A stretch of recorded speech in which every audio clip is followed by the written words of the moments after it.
Welcome sa The Bottom Station, mga kasangga. Ako nga pala si Martino Ramos, also known as Firebender Ninja. Tara, samahan nyo ako gawin natin tong pet furniture na to.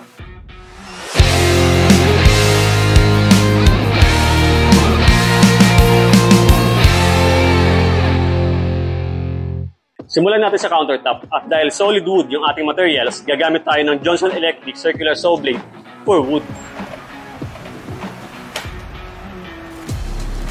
Tara, simulan muna natin sa pag-cut ng solid wood.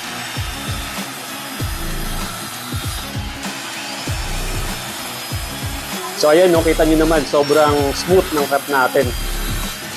Ito yung tinatawag nila na cut like butter, no? So tapos na tayo mag-pre-cut ng mga hardwood natin, no? So dito naman tayo sa melamine board natin. Ito yung next na materials na gagawin natin, no? So ngayon, sa pagkakat ng melamine board, gagamit tayo nitong Makita Plans Cut Saw.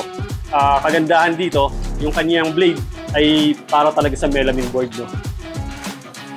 At dahil meron niya tayong rail guide, siguradong precise yung ating putol.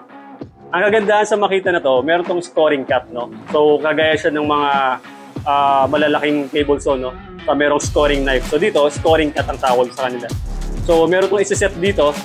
Pag sinet natin yon, ang depth niya ay automatic na 2 to 3 mm lang. So, ibig sabihin, mag-score siya. Hindi niya puputulin ng dire-diretso yung ating melamine board. So, ang kagandahan nun, magiging malinis yung cut natin dito sa itaas. Tara, simulan natin.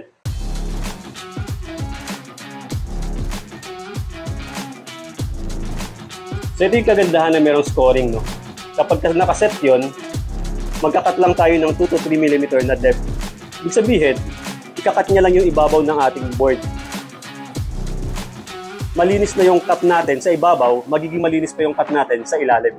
Nakapag-cut na tayo ng ating workpiece, no? At dahil nga accurate at precise yung ating Makita Plans Cut Saw, nakapag-final cut na agad tayo.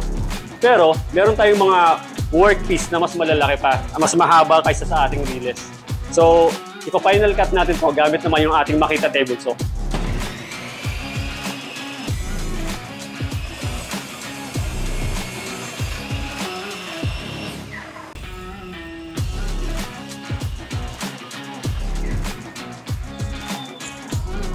Ayan mga kasangga, natapos na natin ang unang proseso ng project na to gamit ang ating Makita tools. Ako nga pala si Martino Ramos, also known as Firebender Ninja. Samahan nyo kami ni Hans Infinite Tools para sa susunod na proseso nitong ating pet furniture project. See you mga kasangga!